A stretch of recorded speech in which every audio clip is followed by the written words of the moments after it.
Bismillahirrahmanirrahim. Dear students, how are you?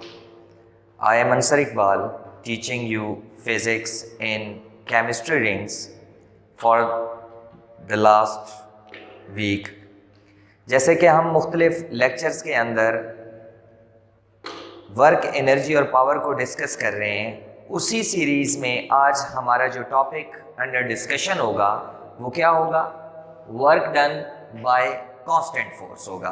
कि अगर हम कांस्टेंट फोर्स किसी ऑब्जेक्ट पर अप्लाई करते हैं तो उसकी वजह से क्या वर्क डन होता है, उस वर्क डन को हम डिफाइन कैसे करते हैं, उसको फिर हम मैथमेटिकल इक्वेशंस में किस तरीके से राइट करते हैं, मैथमेटिकल इक्वेशन से फिर वर्क डन के स्पेशल केसेस कि वर्क डन किस तरीके से स्पेशली इन्वॉल्व होता है हमारी रोज़मर्रा ज़िंदगी के अंदर, और फिर उन्हीं स्पेशल केसेस में हम क्या करेंगे, अपनी ज़िंदगी की रोज़मर्रा ज़िंदगी में आने वाली मुख्तलिफ़ किस्म की एग्जाम्पल्स को डिस्कस करेंगे।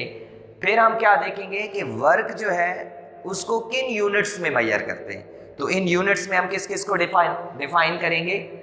एसआई सिस्टम को, सीजीएस सिस्टम को और एफपीएस सिस्टम को, क्योंकि हमारे फिजिक्स के अंदर ये तीन सिस्टम्स जो हैं वो मुख्तलिफ किस्म से एक दूसरे के साथ यूज़ होते हैं, और फिर हम इन तीनों को पहले अलग अलग स्टडी करेंगे और इनके साथ फिर हम ये देखेंगे कि इन यूनिट्स का आपस में क्या इंटरेक्शन है, किस तरीके से ये एक दूसरे के साथ लिंक्ड होते हैं।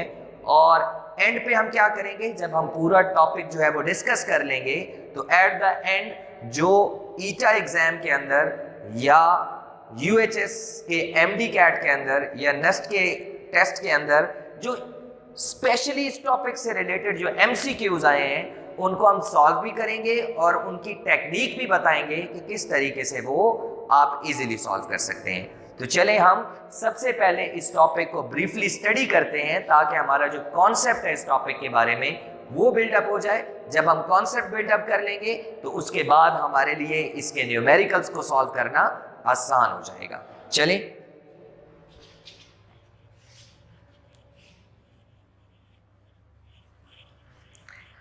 सबसे पहले जो हमारा टॉपिक अंडर डिस्कशन है वो किस चीज के बारे में है? डेफिनेशन ऑफ वर्क के बारे में है कि वर्क को हम डिफाइन कैसे करते हैं। तो डेफिनेशन वर्क की क्या है? The scalar R dot product of displacement and force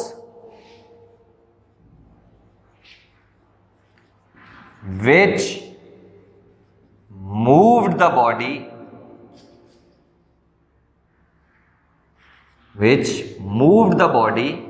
is called work। क्या लिखा हम लोगों ने कि वर्क जो है वो दो चीजों का प्रोडक्ट है, एक डिस्प्लेसमेंट और दूसरी क्या चीज? फोर्स। इन दोनों के लिए मैंने स्केलर या डॉट प्रोडक्ट क्यों इस्तेमाल किया है? हम सिंपली भी इसे मल्टीप्लाई कर सकते थे।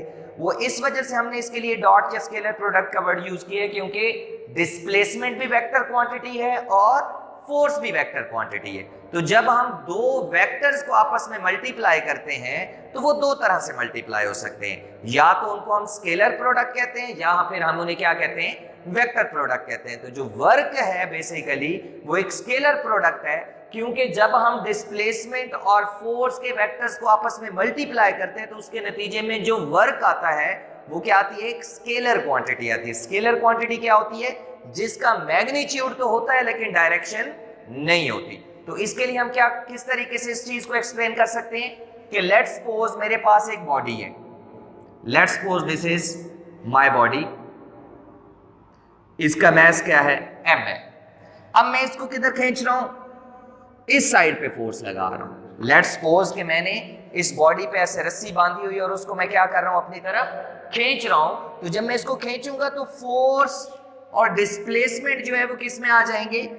एक ही डायरेक्शन में आ जाएंगे। इट मींस कि मेरा जो फोर्स और डिस्प्लेसमेंट का वेक्टर है वो दोनों क्या आ गए? एक ही डायरेक्शन में आ गए। तो मेरे पास जो वर्क का फार्मूला बनेगा वो किस तरीके से होगा?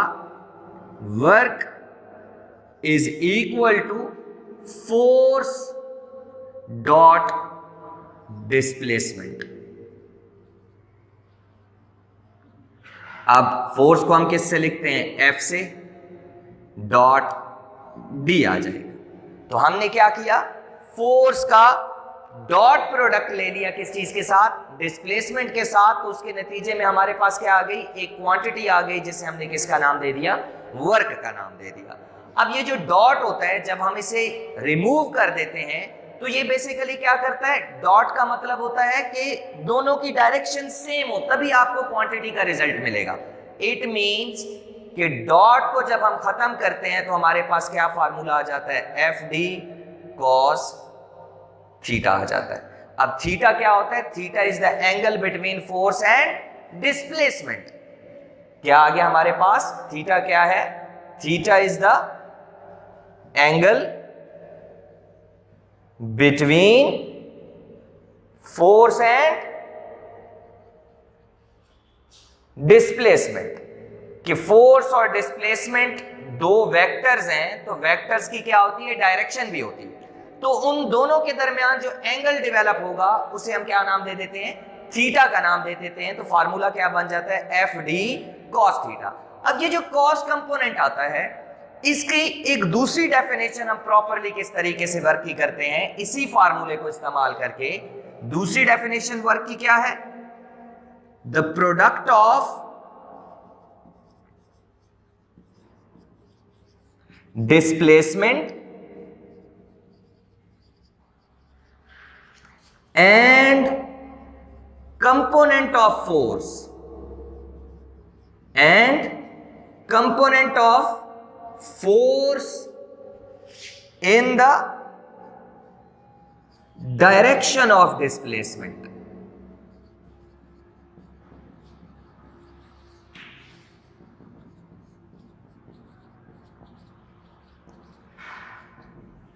क्या लिखा हमने? कि ये बेसिकली क्या है? प्रोडक्ट है। इस फार्मूले से हम क्या रिप्रेजेंट कर रहे हैं कि ये किस किस चीज का प्रोडक्ट है? वर्क प्रोडक्ट है फोर्स का कंपोनेंट, और उसके साथ क्या चीज लिखेंगे? Work is equal to component of force in the direction of displacement. और दूसरा क्या आ जाएगा? डिस्प्लेसमेंट आ जाएगी। अब इसका क्या मतलब है? अब हमने इस बात को समझना है कि फोर्स का कैसे कंपोनेंट हो सकता है। बेसिकली फोर्स जो है वो एक वेक्टर क्वांटिटी है। तो उसके लिए हम क्या करते हैं? लेट सपोज करते हैं कि मेरे पास ये एक बॉडी है। Let suppose this is my body. अब ये मेरे पास बॉडी है, इसके ऊपर मैंने इस तरीके से इसको मैं किधर खींच के लेके जा रहा हूं? इस साइड पे खींच के लेके जा रहा हूं। ये मेरी डायरेक्शन होगी किस चीज की? डिस्प्लेसमेंट की। लेकिन जो फोर्स अप्लाइड हो रही है वो किधर है? इस डायरेक्शन में अप्लाई हो रही है। इट मींस वो डिस्प्लेसमेंट के साथ क्या बना रहे हैं? एंगल थीटा बना रहे हैं। इसकी एग्जांपल क्या है कि जब हम बचपन में खेलते थे तो हम क्या करते हैं? किसी भी चीज को, या हमने क्या करना होता है, आपने किसी वर्कर को काम करते हुए देखा होगा कि उसने किसी वजन के साथ रस्सी बांधी होती है। अब रस्सी जब बांधता है तो वो किस तरीके से फोर्स लगाता है? ऊपर की तरफ, यानी आगे की तरफ उसको क्या कर रहा होता है? खींच के लेके जा रहा होता है। बॉडी क्या कर रही होती है? हॉरिजॉन्टली मूव कर रही होती है नीचे की तरफ, जैसे ये इधर खींच रहा है। लेकिन फोर्स क्या कर रही होती है? उस बॉडी से बंधी होती है और एंगल पे लगी होती है। तो जब ये एंगल पे लगेगी तो सबसे पहले हम ये देखेंगे कि फोर्स को रिजॉल्व करें। क्यों फोर्स को रिजॉल्व करें? क्योंकि जब भी कोई वेक्टर किसी एंगल पे अप्लाई कर दिया जाता है तो सबसे पहले हम उसके क्या चीज फाइंड करते हैं? कंपोनेंट्स फाइंड करते हैं। क्योंकि जब हमें कंपोनेंट फाइंड हो जाएंगे तो तब हम डिसाइड कर पाएंगे कि कौन सा कंपोनेंट जो है वो फोर्स का उसकी बेसिकली डिस्प्लेसमेंट कवर करवाने में मदद दे रहा है। क्यों? क्योंकि जब बॉडी डिस्प्लेसमेंट कवर नहीं करेगी तो अगर मैं ये फार्मूला इस्तेमाल करूं तो अगर डिस्प्लेसमेंट नहीं होगी, डिस्प्लेसमेंट नहीं है, जीरो है, तो वर्क क्या हो जाएगा? ऑटोमेटिकली जीरो हो जाएगा। तो बेसिकली हम इसके पहले क्या करेंगे? फोर्स के कंपोनेंट फाइंड करेंगे। तो कंपोनेंट कैसे निकाले जाते हैं? किसी भी वेक्टर के कंपोनेंट के लिए हम क्या करते हैं? उसके हेड से परपेंडिकुलर ड्रॉ करते हैं। तो किस तरीके से? हमने इसके हेड से परपेंडिकुलर ड्रॉ कर दिया ऑन हॉरिजॉन्टल एक्सिस। तो अब जब परपेंडिकुलर ड्रॉ किया तो मुझे क्या नजर आया? एक कंपोनेंट ये हॉरिजॉन्टली गया हेड टू टेल रूल के मुताबिक, और दूसरा फिर मैं उसके हेड तक गया तो दो कंपोनेंट्स नजर आ गए। अब अगर इन कंपोनेंट्स को देखें तो इन दोनों के दरमियान में क्या है? These are perpendicular. तो परपेंडिकुलर जो कंपोनेंट्स होते हैं वो क्या आ जाते हैं आपके पास? 90 डिग्री पे होते हैं। 90 डिग्री होंगे तो जो बेस कंपोनेंट होता है उसे हम क्या कहते हैं? fx, और जो वर्टिकल कंपोनेंट होता है उसके लिए हम क्या वर्ड यूज करते हैं? fy यूज करते हैं। अब इन कंपोनेंट्स की मदद से मुझे क्या पता लगा कि fx जो होता है वो किसके इक्वल है? f cos थीटा होता है, और fy किसके इक्वल होता है? fy इक्वल होता है f sin थीटा के। तो दो कंपोनेंट्स मेरे पास आ रहे हैं। अब हम बारी बारी इन कंपोनेंट्स को अलग अलग सॉल्व करेंगे ताकि मुझे ये पता चल जाए कि बॉडी किस कंपोनेंट की वजह से क्या कर रही है? मूव कर रही है, क्योंकि अब हमने फोर्स को रिप्लेस कर दिया किस चीज से? उसके दो कंपोनेंट से। एक हॉरिजॉन्टल कंपोनेंट जिसे मैंने क्या नाम दिया? fx का नाम दिया, और दूसरा कंपोनेंट वर्टिकल कंपोनेंट जिसे मैंने fy का नाम दिया। तो अब पहला मैं कंपोनेंट अगर लेता हूं तो इसको थोड़ा सा क्लीन अप कर लेते हैं ताकि आप जल्दी से ये नोट कर लें, ताकि हम उस डायग्राम को कंप्लीटली तौर पे डिस्कस करेंगे।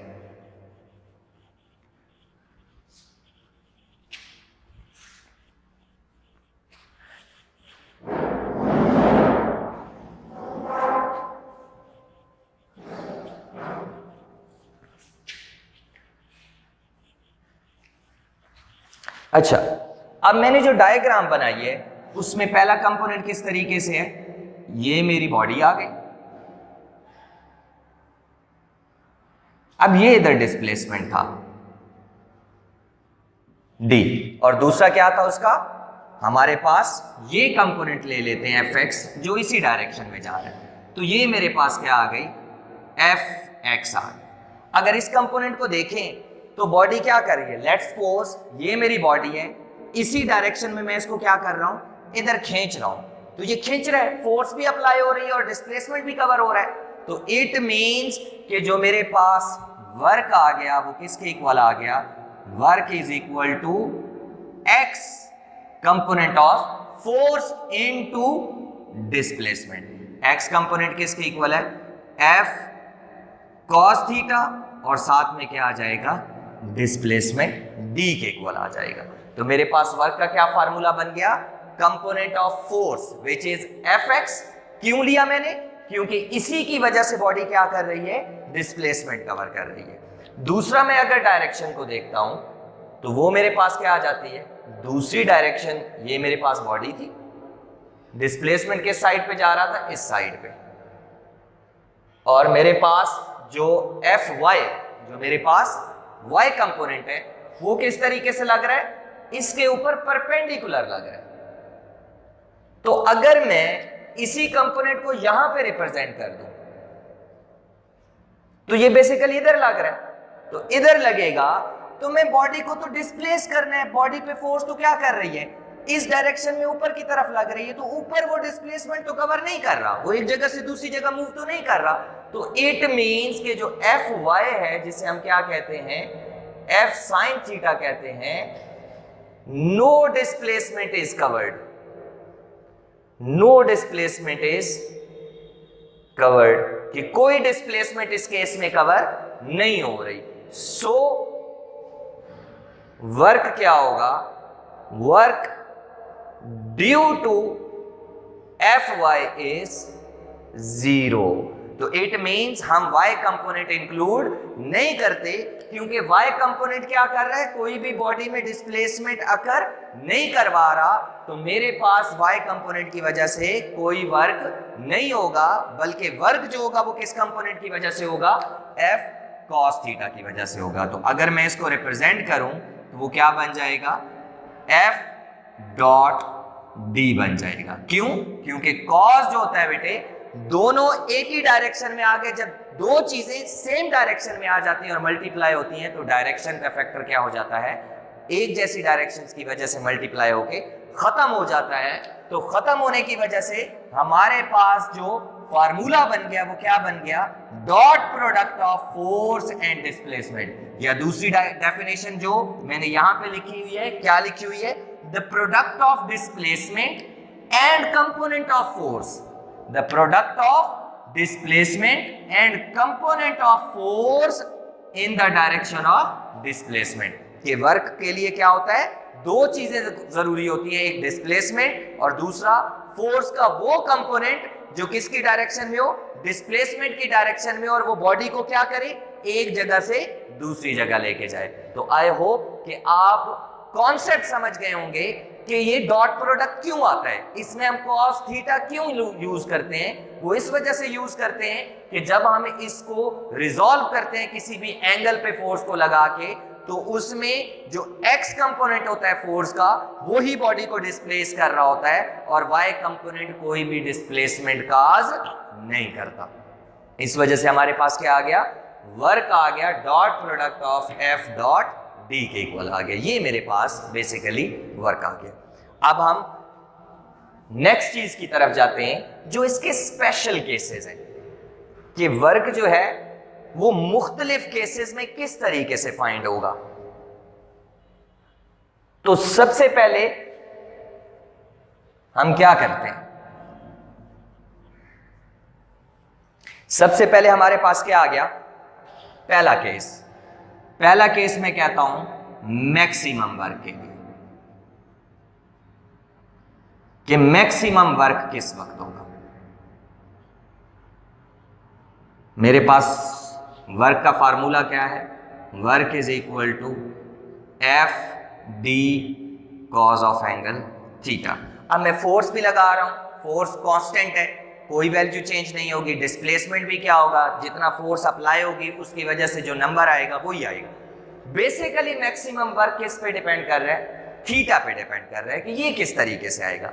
लेट्स सपोज कि ये मेरी बॉडी है,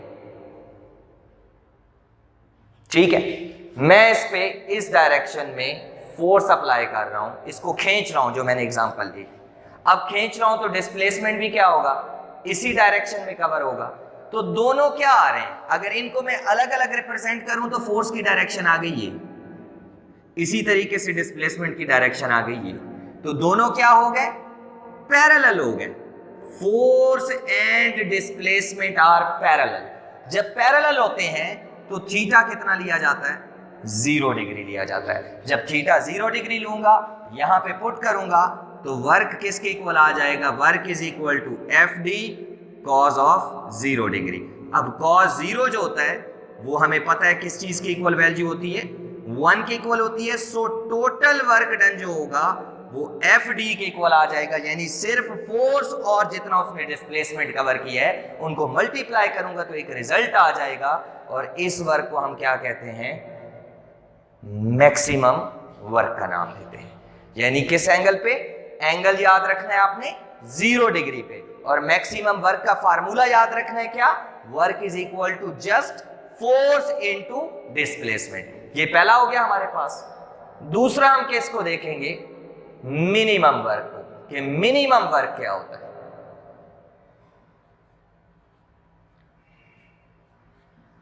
मिनिमम वर्क जी, दोबारा से हम क्या करते हैं, अब लेट्स सपोज मिनिमम वर्क क्या होता है कि हमने बकेट उठाई हुई है। बकेट जब हम उठाते हैं उसको जस्ट लाइक ये मार्कर है, तो मैं इसको पकड़ के ऐसे मूव कर रहा हूं, मेरी फोर्स किधर लग रही है, ऊपर की तरफ, और डिस्प्लेसमेंट किधर कवर हो रहा है, आगे की तरफ। तो मेरे पास किस तरीके से डायग्राम बन रही है, मेरी फोर्स किधर लग रही है, ऊपर की तरफ लग रही है, और मैं किधर मूव कर रहा हूं, इस डायरेक्शन में मूव कर रहा हूं। जब हम बकेट उठा के जा रहे होते हैं, बकेट मतलब बाल्टी, जब बाल्टी को हम पकड़ते हैं हाथ में और आगे की तरफ मूव करते हैं तो हमारी फोर्स किधर लग रही होती है, हमने बाल्टी को ऊपर उठाया होता है तो फोर्स की डायरेक्शन अपवर्ड होती है, जस्ट लाइक दिस। और जब हम मूव कर रहे होते हैं तो डिस्प्लेसमेंट क्या कवर कर रहे होते हैं, हॉरिजॉन्टली कवर कर रहे होते हैं। तो इन दोनों के दरमियान में एंगल क्या बन गया, बोथ आर परपेंडिकुलर। तो क्या आ गया कि if force and displacement are perpendicular to each other, क्या होंगे, परपेंडिकुलर टू ईच अदर होंगे। परपेंडिकुलर टू ईच अदर का क्या मतलब है? थीटा किसके इक्वल आ गया? 90 डिग्री के इक्वल आ गया। तो अब हम वर्क का फार्मूला लिखते हैं। तो वर्क किसके इक्वल आ गया? वर्क इज इक्वल टू क्या आ जाएगा हमारे पास? F D cos theta. Theta मेरे पास 90 डिग्री, तो एफ डी कॉस ऑफ 90। तो क्या बन गया? एफ डी कॉस 90 की वैल्यू 0, तो मेरे पास वर्क क्या आ गया? 0 आ गया। इट मीन्स कि जब हम क्या करेंगे, फोर्स और डिस्प्लेसमेंट एक दूसरे के ऊपर परपेंडिकुलर होंगे, तो उस वक्त हमारा वर्क जो होगा वो किसके इक्वल होगा? 0 के इक्वल होगा। और इस वर्क को क्या नाम दिया जाता है? मिनिमम वर्क का नाम दिया जाता है। अब पॉजिटिव आ गया, मैक्सिमम वर्क आ गया। तीसरा जो हमारे पास टाइप है वर्क की, वो कौन सी है? Negative work.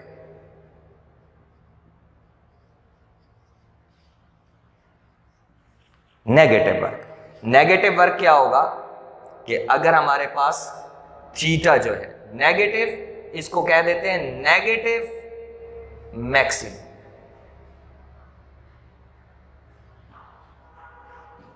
Negative maximum work. Negative maximum में क्या किस तरीके से हम लेते हैं कि मैं फोर्स लगा रहा हूं इस डायरेक्शन और बॉडी की डिस्प्लेसमेंट है इस डायरेक्शन। ठीक है, फोर्स ये आ गई मेरे पास और डिस्प्लेसमेंट ये आ गई मेरे पास। ठीक है, इसकी एग्जांपल किस तरीके से है कि जब हम किसी भी चीज को ऊपर पिक करके ले जाते हैं तो ग्रेविटी क्या कर रही होती है? डाउनवर्ड एक्ट कर रही होती है। और हम किधर मूव कर रहे होते हैं? अपवर्ड मूव कर रहे होते हैं। कि जब भी हम क्या करते हैं, किसी ऑब्जेक्ट को ऊपर की तरफ उठा रहे होते हैं तो उसका वेट डाउनवर्ड एक्ट कर रहा होता है और डिस्प्लेसमेंट किधर कवर हो रहा होता है? अपवर्ड कवर हो रहा होता है। तो दोनों क्या बन गए? In anti parallel case. मतलब force and displacement are anti parallel.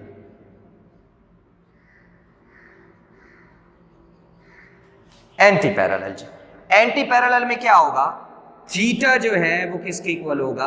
180 degree के इक्वल होगा। एंटी पैरेलल में वेट नीचे आ रहा है, अगर इसको देखें तो ये दोनों की डायरेक्शन अपोजिट हो गई है। जब एंटी पैरेलल होता है तो उस वक्त कितना एंगल लिया जाता है? 180 लिया जाता है। तो वर्क किसके इक्वल आ जाएगा? Work is equal to F D cos of 180 degree. तो क्या आ गया हमारे पास? एफ डी कॉस 180 जो है वो किसके इक्वल होता है? -1 के इक्वल होता है। तो वो किसके इक्वल आ गया? -F D. अब मैक्सिमम मैंने उसे क्यों कहा? क्योंकि अगर मैं नेगेटिव हटा दूं तो ये एफ डी है जो मैक्सिमम वर्क को शो कर रहा है, लेकिन यहाँ पे नेगेटिव साथ में आ रहा है तो इस वजह से इसको क्या कहेंगे हम? नेगेटिव मैक्सिमम वर्क कहेंगे। और वो कब होगा? जब एंगल 180 डिग्री होगा। तो हमारे पास क्या आ गया? इन तीनों केसेस से हम एक रिजल्ट निकालेंगे कि अगर हमारे पास एंगल क्या होगा, अगर पहला पॉइंट क्या आ गया, थीटा जो है वो क्या होगा? Greater than or equal to 0 and less than 90। क्या चीज? थीटा जो है वो greater than or equal to 0 और लेस देन 90 होगा, तो उसे हम क्या नाम देंगे? पॉजिटिव वर्क का। ये कंडीशन याद रखनी है, क्योंकि बाज दफा कंडीशन पूछ लेते हैं कि पॉजिटिव वर्क कहां से कहां तक हो सकता है, तो उसके लिए कंडीशन क्या है? 0 से 90 तक। दूसरा पॉइंट हमारे पास क्या आ जाएगा कि अगर थीटा जो है वो किसके इक्वल आ गया? 90 डिग्री के इक्वल आ गया। थीटा किसके इक्वल आ गया? 90 डिग्री के इक्वल आ गया, तो वर्क क्या होगा? 0 वर्क। ठीक है, और तीसरा केस हमारे पास, third case, theta is greater than 90 less than और इक्वल टू 180, तो इस वर्क को हम क्या कहेंगे? नेगेटिव वर्क का नाम देंगे। कि 90 से क्या हो? ज्यादा हो, क्योंकि 90 हम इंक्लूड नहीं करेंगे क्योंकि 90 के ऊपर क्या हो जाएगा? 0 वर्क हो जाएगा। तो थीटा 90 से ग्रेटर हो और लेस देन या इक्वल हो किसके? 180 डिग्री के, तो उस वर्क को क्या नाम दिया जाता है? नेगेटिव वर्क का नाम दिया जाता है। तो ये हमारे पास कुछ इसके स्पेशल केसेस थे कि मैक्सिमम वर्क कब होता है, मिनिमम वर्क कब होता है नेगेटिव मैक्सिमम वर्क क्या होता है। फिर इन तीनों को डिफाइन करने के बाद हमने कंडीशंस लिखी कि पॉजिटिव वर्क के लिए कहां से कहां एंगल होना चाहिए, जीरो वर्क जो है वो तो 90 पे होगा, मतलब परपेंडिकुलर होने चाहिए। और तीसरा क्या लिखा हमने कि नेगेटिव वर्क के लिए क्या कंडीशन होनी चाहिए, तो थीटा ग्रेटर देन 90 हो और less than or equal to क्या होना चाहिए, 180 डिग्री होना चाहिए। तो तब हमारे पास जो वर्क आता है उसे हम क्या कहते हैं, नेगेटिव वर्क का नाम देते हैं। अब जल्दी से इसको नोट डाउन कर लें ताकि हम क्या करेंगे आगे इसके यूनिट्स और फैक्टर्स, सबसे पहले हम क्या देखेंगे, इसके फैक्टर्स देखेंगे कि वर्क किस किस पे डिपेंड कर रहा है। तो आई होप आप इस चीज को अंडरस्टैंड कर रहे हैं और मुख्तलिफ किस्म के हमने केसेस डिस्कस किए। ये केसेस आपके लिए एमसीक्यूज को सॉल्व करने में बहुत मदद देते हैं, क्योंकि जब आप ये कंडीशंस को याद रखते हैं, इन फार्मूलाज को याद रखते हैं, तो आपके पास क्या आ जाता है, आसानी से आप उन चीजों को सॉल्व कर सकते हैं। अब हम किसकी तरफ आ रहे हैं, फैक्टर्स on which work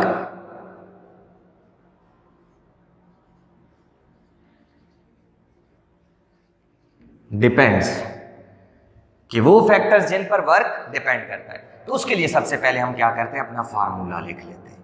तो work is equal to F D cos theta. तो इस अगर फार्मूले को देखें तो आपको कितनी चीजें नजर आ रही हैं, आपको तीन चीजें नजर आती हैं। One is force, displacement and angle theta. तो कौन कौन सा कंपोनेंट आ गया, मैग्नीट्यूड ऑफ फोर्स, पहला कंपोनेंट आ गया मैग्नीट्यूड ऑफ फोर्स, दूसरा कंपोनेंट आ गया मैग्नीट्यूड ऑफ डिस्प्लेसमेंट,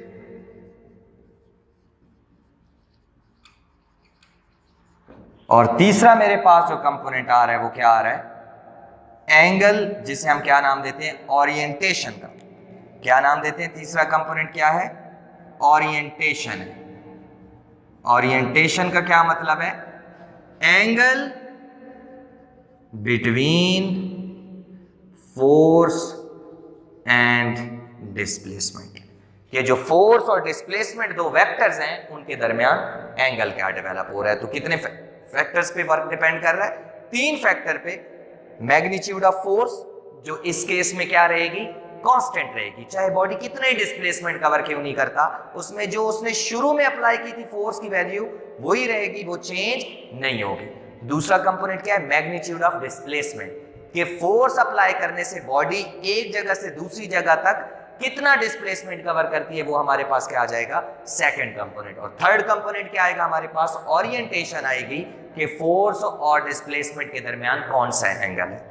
ठीक है जी, ये तीन। अब ये एमसीक्यूज के तौर पे पूछा जा सकता है, ये तीनों अगर दिए हुए हों तो फिर आप क्या करोगे, फोर्थ ऑप्शन करेक्ट करोगे, जिसे हम क्या कहते हैं, ऑल ऑफ दीज। सवाल कैसे आ सकता है कि what are the factors on which work depends, कौन कौन से फैक्टर्स हैं, मैग्नीट्यूड ऑफ फोर्स, सेकंड क्या है आपके पास, मैग्नीट्यूड ऑफ डिस्प्लेसमेंट, और तीसरा क्या चीज है, ओरिएंटेशन। ओरिएंटेशन मतलब थीटा, थीटा मतलब angle between force and displacement. तो ये तीनों अगर तीनों ही एमसीक्यूज में दिए हुए हैं तो फिर आपने fourth option, D option correct करना होगा, ऑल ऑफ दीज का। इसके बाद नेक्स्ट चीज जो हमने डिस्कस करनी है वो है यूनिट्स ऑफ वर्क, कि वर्क के मुख्तलिफ यूनिट्स क्या हैं। तो सबसे पहले हम क्या करते हैं, वर्क का फार्मूला लिख लेते हैं। वर्क में दो चीजें आ रही हैं, one is force, other one is displacement, क्योंकि थीटा जो होता है, थीटा जो है वो यूनिटलेस क्वांटिटी है, उसको हम इंक्लूड नहीं करते क्योंकि उसकी रेशो खत्म हो जाती है। तो हमारे पास जो मेन दो चीजें आती हैं वो क्या क्या है, फोर्स और डिस्प्लेसमेंट है। तो हमारे पास क्या आ जाएगा, ये फोर्स जो है, आप फोर्स किस में मेजर करते हैं, सबसे पहले हम इसका डिस्कस करते हैं एसआई यूनिट। सबसे पहले हमारे पास क्या आ जाएगा, एसआई यूनिट्स। एसआई यूनिट में फोर्स किस में मेजर की जाती है, न्यूटन में, और डिस्प्लेसमेंट किस में मेजर की जाती है, मीटर में मेजर की जाती है जी। तो हमारे पास जो एसआई यूनिट बनेगा वो कुछ इस तरीके से बन जाएगा कि वर्क इज इक्वल टू, अब मैं कितनी फोर्स लगाता हूं, let's suppose 1 Newton force apply कर रहा हूं बॉडी के ऊपर और वो कितना डिस्प्लेसमेंट कवर कर रही है, 1 मीटर, यानी 1 न्यूटन फोर्स बॉडी के ऊपर अप्लाई की और वो कितना डिस्प्लेस हुई, 1 मीटर डिस्प्लेस हुई, तो वर्क कितना हो गया, 1 न्यूटन मीटर के इक्वल हो गया। एक फार्मूला न्यूटन इंटू मीटर आ गया, लेकिन ये जो न्यूटन इंटू मीटर होता है इसको हम क्या कहते हैं, जाउल कहते हैं। तो ये क्या आ गया, 1 जाउल आ गया। तो पहला यूनिट हमारे पास वर्क का क्या आ गया, वर्क का जो पहला यूनिट आ गया वो किसे क्या कहेंगे, जाउल। इसे रिप्रेजेंट करेंगे जे से और वो किसके इक्वल होता है, न्यूटन इंटू मीटर के इक्वल होता है। तो एसआई यूनिट में फोर्स न्यूटन होती है, डिस्प्लेसमेंट मीटर होता है, तो उसका यूनिट न्यूटन इंटू मीटर, और न्यूटन इंटू मीटर को क्या नाम दिया जाता है, जाउल का नाम दिया जाता है। तो हमारे पास एसआई सिस्टम है, उसका यूनिट आ गया। यहीं से एसआई सिस्टम से एक और चीज निकाली जाती है जिसे हम कहते हैं डायमेंशन, तो वो भी देख लेते हैं। डायमेंशन ऑफ वर्क, तो वर्क क्या आ गया, वर्क इक्वल आया है न्यूटन और मीटर की, ठीक है। ये क्या है, इसका एसआई यूनिट है। अब इससे मैं इसके क्या करूंगा, जो डायमेंशन होती है वो निकाली जाती है बेस यूनिट से। तो न्यूटन किसके इक्वल होता है, newton is equal to kilogram metre per second square. ये क्या आ गया, उसके साथ मीटर, मीटर जो है वो मीटर ही रहता है, मीटर ही रहता है। तो हमारे पास ये क्या आ गया, बेस यूनिट्स आ गए, ठीक है जी। तो अब हम क्या करेंगे, हमारे पास वर्क किसके इक्वल आ गया, बेस यूनिट क्या बन गया, kilogram metre per second square, और साथ में क्या आ गया, मीटर। तो क्या बन गया, किलोग्राम मीटर स्क्वायर पर सेकेंड स्क्वायर। इसको मैं क्या कहूंगा, बेस यूनिट्स का नाम दूंगा कि वर्क का बेस यूनिट क्या है जी। तो बेस यूनिट क्या आ गया मेरे पास, किलोग्राम मीटर स्क्वायर पर सेकेंड स्क्वायर। अब इसी से मैं इसकी क्या लिखूंगा, डायमेंशन लिखूंगा। तो डायमेंशन के लिए क्या लिखते हैं, वर्क और उसकी डायमेंशन। तो किलोग्राम के लिए हम क्या यूज करते हैं, एम, मीटर के लिए क्या यूज करते हैं, एल, उसका स्क्वायर। अब टाइम को जब मैं ऊपर लेके जाऊंगा तो टाइम की होती है टी, लेकिन जब ये ऊपर जाएगा तो इसकी पावर माइनस, और ये -2 और उसका स्क्वायर ब्रैकेट लगा दी। तो ये इसकी क्या बन गई, डायमेंशन बन गई जी, कि डायमेंशन क्या होगी हमारे पास। तो हम अब सॉल्व करने के बाद इसे राइट कर लेते हैं जी अलग अलग। क्या चीज, SI unit. SI unit work का क्या आ गया जी, newton metre which is equal to joule. Base unit क्या आ गया जी, बेस यूनिट हमारे पास क्या आ रहा है, बेस यूनिट वर्क का आ रहा है, वर्क इज इक्वल टू क्या चीज आई थी, किलोग्राम मीटर स्क्वायर, उसके बाद नीचे क्या आ गया, पर सेकेंड स्क्वायर। ये इसका बेस यूनिट। इसके बाद इसकी तीसरी चीज जो हमने निकाली है वो है डायमेंशन। डायमेंशन क्या आई है, वर्क की डायमेंशन आ गई जी, किसके इक्वल है, एम एल स्क्वायर टी -2 के इक्वल। तो ये हमने मुख्तलिफ एमसीक्यूज, इनसे मुख्तलिफ एमसीक्यूज पूछे जा सकते हैं कि यूनिट जो है वो न्यूटन मीटर भी है और जाउल भी है। बेस यूनिट क्या होता है वर्क का, ये आपको पता होना चाहिए। डायमेंशन क्या होती है वो पता होना चाहिए। तो हमने इसके क्या कर लिए, एसआई यूनिट को कंप्लीटली तौर पे डिस्क्राइब कर दिया कि एसआई यूनिट कौन कौन से इसके अंदर इस्तेमाल होंगे और वो किस तरीके से एक से दूसरा निकाला जाता है। अब हम इसको जल्दी से नोट डाउन कर लें, बहुत इंपॉर्टेंट पॉइंट्स हैं, बहुत दफा एमसीक्यूज में पूछे गए हैं। मुख्तलिफ किस्म की डायमेंशंस में पूछे जा सकते हैं, यूनिट्स पूछे जा सकते हैं, क्वांटिटी पूछी जा सकती है। तो वर्क क्या है, स्केलर क्वांटिटी है। यूनिट्स पूछे जाए तो एसआई यूनिट है, बेस यूनिट है, डायमेंशन है।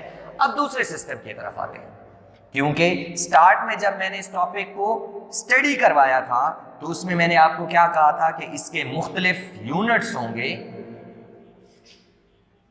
अब दूसरा सिस्टम हम लोग यूज करते हैं। दूसरा सिस्टम हमारे पास क्या होता है, जिसे हम क्या नाम देते हैं? दूसरा सिस्टम जो है हमारे पास, उसे कहते हैं CGS। CGS मतलब सेंटीमीटर ग्राम सेकेंड। मतलब कि हम जो लेंथ होगी उसे सेंटीमीटर में मेजर करेंगे, अपने मास को ग्राम में मेजर करेंगे और अपने टाइम को किस में मेजर करेंगे? सेकंड्स में मेजर करेंगे। तो हमारे पास क्या रिजल्ट आएगा? सबसे पहले हम लोग वर्क लिखते हैं जी। वर्क किसके इक्वल होता है? वर्क इक्वल है न्यूटन, वर्क है फोर्स इनटू डिस्प्लेसमेंट, ये फार्मूला था जी। अब फोर्स किस में लेनी है हम लोगों ने? फोर्स का जो यूनिट होता है वो होता है डाइन। CGS में फोर्स का क्या यूनिट है? डाइन। और डिस्प्लेसमेंट किस में आ जाएगी? सेंटीमीटर के अंदर आ जाएगी जी। तो वर्क किसके इक्वल आ गया? वर्क इक्वल आ गया dyne into centimetre. Dyne into centimetre जब मल्टीप्लाई होते हैं तो इसको क्या कहा जाता है? अर्ज। तो unit of work in CGS system is erg, and erg is basically product of dyne into centimeter. Dyne is the unit of force and centimeter is the unit of, किसका यूनिट आ गया आपके पास? डिस्टेंस का unit, यानी displacement का unit आ गया। अब इसी तरीके से हम क्या देखते हैं? अपना नेक्स्ट सिस्टम देखते हैं, जिसे हम क्या कहते हैं? Next system is FPS system. FPS, F मतलब फुट पाउंड सेकेंड। मतलब जो आपके पास लेंथ होगी उसे हम फुट में मेजर करेंगे, मास को और फोर्स को किस में मेजर किया जाता है? पाउंड में मेजर किया जाता है। अब मास के लिए हम क्या कहते हैं? पाउंड मास। और फोर्स के लिए क्या कहते हैं? Pound force. दोनों का यूनिट सेम है, लेकिन उसके लिए सिर्फ टर्म जो है फोर्स होगी तो उसके साथ पाउंड फोर्स लिखा जाएगा, और अगर मास होगा तो पाउंड मास लिखा जाएगा। टाइम हमेशा सेकंड्स के अंदर मेजर होता है तीनों सिस्टम्स के अंदर, उसमें कोई भी चेंजेस नहीं आते। तो हमारे पास वर्क किसके इक्वल हो गया? Work is equal to force into displacement. तो फोर्स किस में मेजर करेंगे? Force is equal to pound force. इसे क्या कहेंगे? Pound force. और डिस्प्लेसमेंट किस में मेजर करेंगे? Displacement is measured in feet, या उसे हम क्या कहते हैं? फुट कहते हैं। ठीक है जी। अब हमारे पास इन दोनों को मल्टीप्लाई करेंगे तो हमारे पास क्या आ जाएगा? फीट डिस्प्लेसमेंट और पाउंड फोर्स है, लेकिन हम इसे सिंपल पाउंड लिखते हैं, तो फीट पाउंड। तो फीट के लिए हम सिंबल लिखते हैं FT और पाउंड के लिए हम सिंबल लिखते हैं L। क्या लिखते हैं? LB। तो ये जो सिंबल होता है ये किसके लिए होता है? पाउंड फीट के लिए होता है, और वो यूनिट किसका है? वर्क का है। किस सिस्टम के अंदर? FPS सिस्टम के अंदर। तो हमने तीनों सिस्टम्स के अंदर वर्क के यूनिट्स को देख लिया कि कौन कौन सा यूनिट किस तरीके से डिस्क्राइब होता है। अब हम इनकी इंटर रिलेशनशिप देखेंगे कि वर्क का एक सिस्टम और दूसरे सिस्टम में ये जो यूनिट्स हैं इनके दरमियान क्या रिलेशन होता है। तो उसके लिए हम जल्दी जल्दी से इन यूनिट्स को डिफाइन कर लेते हैं कि इनकी क्या वैल्यूज होती हैं, एक दूसरे के साथ किस तरीके से इंटरलिंक्ड होते हैं। तो सबसे पहले मेरे भाई क्या देखते हैं? सबसे पहले जो मेरे पास आएगा वो है रिलेशन बिटवीन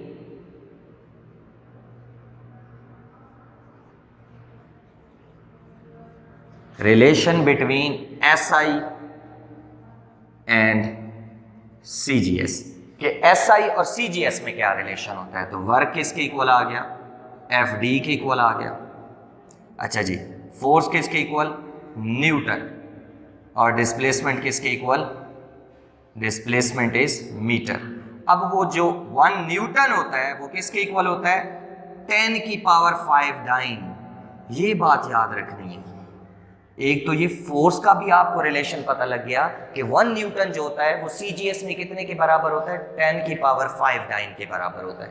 इसी तरीके से 1 मीटर किसके इक्वल होगा, 10 की पावर 2 सेंटीमीटर। तो ये दोनों वैल्यूज यहां पे पुट करते हैं तो क्या बन जाएगा, 1 newton into 1 metre, this is equal to 10 की पावर 5 डाइन और साथ में क्या आ जाएगा 10 की पावर 2 सेंटीमीटर। ये फोर्स और दोनों चीजें। 1 न्यूटन मीटर किसके इक्वल होता है, 1 जाउल के इक्वल होता है। तो 1 जाउल किसके इक्वल आ जाएगा, 10 की पावर 5 एंड 10 की पावर 2, तो 10 की पावर 7 डाइन सेंटीमीटर। तो इसको जब मैं लिखूंगा तो डाइन सेंटीमीटर अभी डिफाइन किया था किस चीज के इक्वल होता है, अर्ज के इक्वल होता है जी। तो 1 जाउल किसके इक्वल आ गया, 10 की पावर 7 अर्ज। तो ये एक एमसीक्यूज आ गया कि 1 जाउल की वैल्यू क्या होती है, तो 10 रेज़ पावर 7 अर्ज के इक्वल होती है। या क्या आ सकता है कि 1 अर्ज किसके इक्वल होता है, तो 1 अर्ज इक्वल होता है 10 की पावर -7 जाउल। तो ये दोनों तरीकों से एमसीक्यूज पूछा जा सकता है आपसे in terms of joule and in terms of अर्ज। ये आपके पास आ गया। अब जो दूसरा मेरे पास है वो क्या है, रिलेशन बिटवीन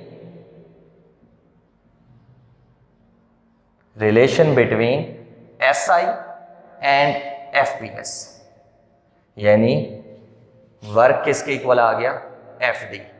सबसे पहले मैंने फोर्स किस में ली, 1 न्यूटन ली और डिस्प्लेसमेंट कितना ले लिया जी, 1 मीटर ले लिया। ये मेरे पास दो वैल्यूज आ गई। अब 1 न्यूटन किसके इक्वल होता है, 1 न्यूटन इक्वल होता है 0.225 पाउंड फोर्स। किसके इक्वल आ गया, 0.225 पाउंड फोर्स के इक्वल आ गया जी 1 न्यूटन। ठीक है जी। तो इसी तरीके से जो 1 मीटर होगा वो किसके इक्वल होता है, 1 metre is equal to 3.28 feet के इक्वल के। 1 मीटर के अंदर कितने फीट होते हैं, 3.28 फीट होते हैं। तो वैल्यू क्या बन जाएगी, 1 newton into 1 metre is equal to 0.225 pound force और उसके साथ क्या आ जाएगा, 3.28 फीट डिस्प्लेसमेंट आ गया। अब इसको सॉल्व करूंगा तो ये क्या आ जाता है, 0.74 फीट पाउंड जो है वो किसके इक्वल होता है, 1 जाउल या 1 न्यूटन मीटर के इक्वल होता है। तो ये रिलेशन बहुत इंपॉर्टेंट है। बहुत दफा एमसीक्यूज में, बहुत सारे न्यूमेरिकल प्रॉब्लम्स में हमें एक यूनिट से दूसरे यूनिट में जाना पड़ता है। तो ये वैल्यू जब आप याद रखेंगे तो बहुत इजीली जो है वो आप अपने न्यूमेरिकल को सॉल्व कर सकते हैं जी। चलें एंड पे अब हम कुछ एग्जांपल्स ईटा से रिलेटेड जो प्रीवियस ईटा के पेपर्स में आए हैं सवालात, उनको देखते हैं, उनको सॉल्व करते हैं जी, ताकि आपने जो अभी तक पढ़ा है उसको चेक करने के लिए बहुत अच्छा मेथड होगा कि आप इजीली उन चीज़ों को क्या कर सकेंगे, इस्तेमाल कर सकेंगे जो आपने सीखी हैं।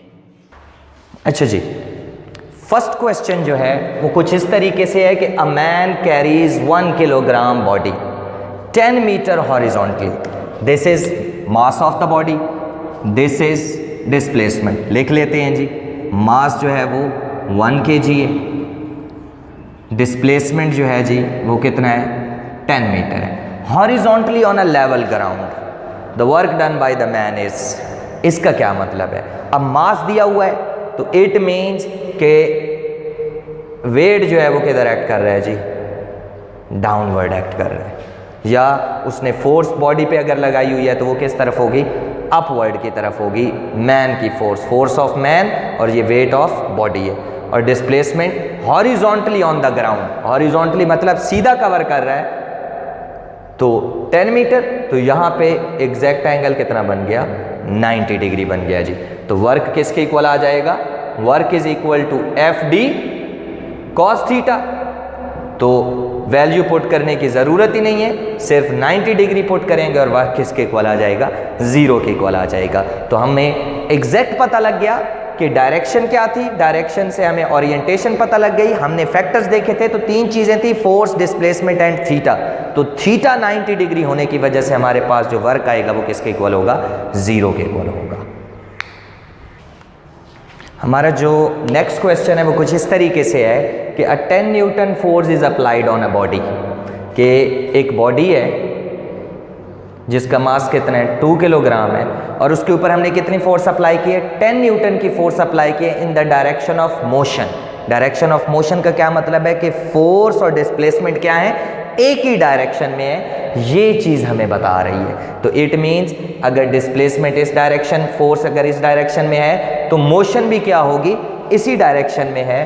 तो डिस्प्लेसमेंट हमारे पास कितना दिया हुआ था 5 मीटर और फोर्स दी हुई थी 10 न्यूटन। अब ये देखें तो फोर्स और डिस्प्लेसमेंट क्या हो गया जी, पैरेलल।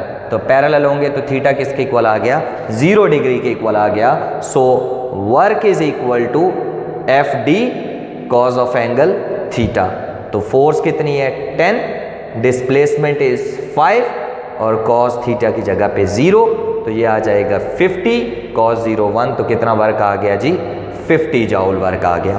तो हमें क्या पता लग गया कि जब फोर्स और डिस्प्लेसमेंट एक ही डायरेक्शन में होते हैं तो क्या होते हैं, पैरेलल केस होता है, जो हमने पीछे इसको टॉपिक के अंदर जो है वो डिस्कस किया है। तो अगर आपको नहीं समझ आई तो दोबारा इस टॉपिक को देखें, इस कॉन्सेप्ट को बड़े अच्छे तरीके से मैंने एक्सप्लेन किया था और उसके केसेस भी डिस्कस किए थे, तो ये आपको न्यूमेरिकल सॉल्व करने में आसानी हो जाएगी।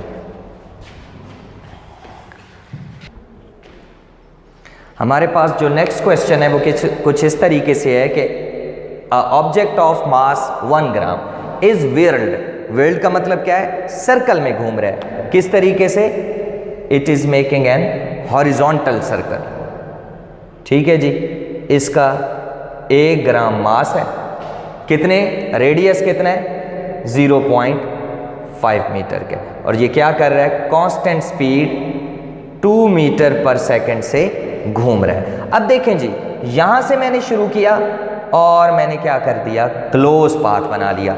एक बात याद रखिएगा, फॉर क्लोज्ड पाथ, कोई भी क्लोज पाथ हो, सर्कल हो या रेक्टेंगल हो, कोई भी चीज हो, फॉर क्लोज्ड पाथ जो डिस्प्लेसमेंट होता है, क्या चीज होता है, डिस्प्लेसमेंट, वो हमेशा किसके इक्वल लिया जाता है, 0 के इक्वल लिया जाता है। तो अब वो क्या बना रहा था, हॉरिजॉन्टल सर्कल बना रहा है। इट मींस जिस पॉइंट से शुरू करेंगे एंड भी उसी पॉइंट पे करेंगे, क्लोज पाथ हो जाएगा जी। क्लोज पाथ में डिस्प्लेसमेंट किसके इक्वल आ गया, 0 के इक्वल आ गया। डिस्प्लेसमेंट 0 आ गया तो वर्क किसके इक्वल होगा, F D cos of theta. तो यहाँ पे एफ डी जो है वो 0 है, कॉज उसी तरीके से आ गया तो 0 से मल्टीप्लाई होकर वर्क कितना आ जाएगा जी, 0 आ जाएगा। तो अगर बॉडी किस में मूव कर रही होती है, क्लोज पाथ के अंदर मूव कर रही होती है, तो उसको हम क्या नाम देते हैं कि वर्क किसके इक्वल होता है, 0 के इक्वल होता है। क्यों 0 के इक्वल होता है, क्योंकि बॉडी की जो डिस्प्लेसमेंट कवर्ड होती है वो किसके इक्वल आ जाती है, 0 के इक्वल आ जाती है। तो I hope you understand all the MCQs. इससे पहले जो मैंने मुकम्मल डिटेल टॉपिक की डिस्कस की है work done by constant force को, उसको भी आप अच्छी तरीके से मेमोराइज कर चुके होंगे। इसमें मैंने मुख्तलिफ किस्म के केसेस डिस्कस किए हैं, उनको भी आप अच्छे तरीके से अंडरस्टैंड कर चुके होंगे। और ये लास्ट में जो ईटा एग्जाम्स के अंदर यानी एंट्री टेस्ट, मुख्तलिफ किस्म के एंट्री टेस्ट में जो इस टॉपिक से रिलेटेड एमसीक्यूज पूछे गए थे, उनको मैंने डिस्कस किया है, उनको भी आप अच्छे तरीके से समझ चुके होंगे। आई होप आपको ये लेक्चर बहुत अच्छा लगा होगा, आपको कॉन्सेप्ट बिल्डिंग में बहुत मदद करेगा। हमारी वीडियोस को पसंद करने के लिए और हमारे मेथड ऑफ टीचिंग को पसंद करने के लिए आप सबका बहुत शुक्रिया। इसी तरीके से हमारी वीडियोस को देखते रहें, हमारी वीडियोस को लाइक करते रहें, उसे शेयर करते रहें, क्योंकि ये हमारी हौसला अफजाई होती है। क्योंकि जब आप हमारी वीडियोस को देखते हैं, उसे लाइक करते हैं, हमें कमेंट करते हैं, तो हम मज़ीद बेहतर तरीके से कि हम मज़ीद किस तरीके से आपको पढ़ा सकते हैं या चीज़ों को समझा सकते हैं, तो हम उस मेथड से हट के और मेहनत करके आप लोगों को ये मज़ीद चीज़ें डिस्क्राइब करने की कोशिश करते हैं। तो अगर आप हमारी वीडियोस को पसंद कर रहे हैं तो हमारे चैनल केमिस्ट्री रिंग को सब्सक्राइब करें, हमारी वीडियोस को लाइक करें, शेयर करें और कमेंट बॉक्स के अंदर अपने कमेंट ज़रूर किया करें, ताकि हमें पता चलता रहे कि आप किस हद तक हमारे काविश से फ़ायदा उठा रहे हैं। अल्लाह हाफ़िज़।